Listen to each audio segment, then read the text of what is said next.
Assalamualaikum warahmatullahi wabarakatuh. Nama saya Muhammad Abdul Jaki dari kelas 11-4.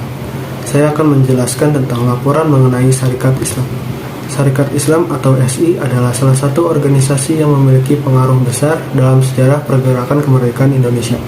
Berdiri pada 1905, Syarikat Islam awalnya lahir sebagai organisasi ekonomi yang bertujuan untuk membantu para pedagang kecil dan menengah, khususnya di kalangan umat Islam. Namun seiring waktu, Syarikat Islam berkembang menjadi sebuah gerakan politik yang turut memperjuangkan kemerdekaan Indonesia dari cengkraman kolonial Belanda. Pada awal berdirinya, Syarikat Islam berfokus pada peningkatan kesejahteraan ekonomi anggotanya. Namun ketidakadilan yang dilakukan oleh pemerintah kolonial Belanda mendorong organisasi ini untuk terlibat dalam politik.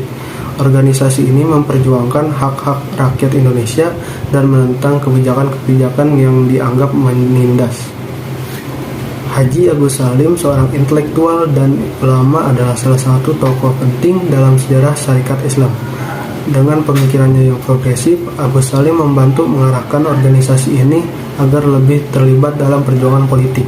Melalui pandangan-pandangan modernnya, Syarikat Islam semakin menekankan pentingnya kebebasan dan kemerdekaan bagi Indonesia.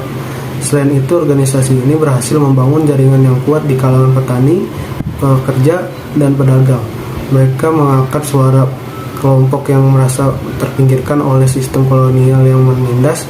Syarikat Islam juga menjalin hubungan dengan berbagai organisasi pergerakan lainnya, termasuk Budi Utomo dan Industri Party untuk memperjuangkan tujuan bersama.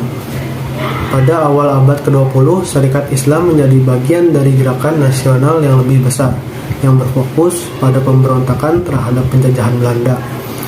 Organisasi ini memainkan peran penting dalam memperjuangkan hak-hak masyarakat Indonesia, dengan mengedepankan pesan anti-kolonialisme dan mendesak agar pemerintah Belanda memberikan kemerdekaan kepada Indonesia.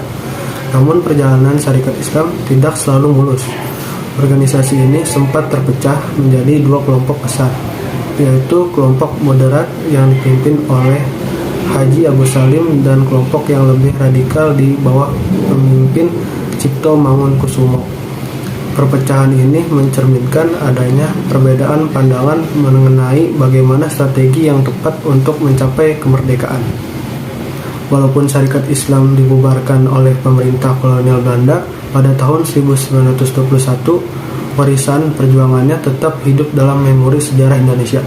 Pengaruh organisasi ini dapat terlihat pada semangat nasionalisme dan kesadaran politik yang berkembang di kalangan masyarakat Indonesia. Syarikat Islam juga memberikan kontribusi besar dalam membentuk kesadaran kolektif yang memperjuangkan kemerdekaan dan keadilan sosial. Kesimpulannya, Syarikat Islam adalah contoh nyata bagaimana sebuah organisasi yang awalnya berfokus pada aspek ekonomi bisa bertransformasi menjadi kekuatan politik yang besar. Meskipun terpaksa dibubarkan, organisasi ini meninggalkan jejak yang mendalam dalam perjuangan Indonesia menuju kemerdekaan. Sebagai bagian dari sejarah pergerakan nasional, Syarikat Islam tetap dikenang sebagai simbol perjuangan masyarakat Indonesia melawan penindasan kolonialisme Belanda. Dengan semangat yang diwariskan oleh para pendirinya, Syarikat Islam menjadi salah satu fondasi penting dalam perjuangan bangsa Indonesia menuju kebebasan. Sekian dari saya, kurang lebihnya mohon maaf. Wabillahi taufiq wal hidayah. Wassalamualaikum warahmatullahi wabarakatuh.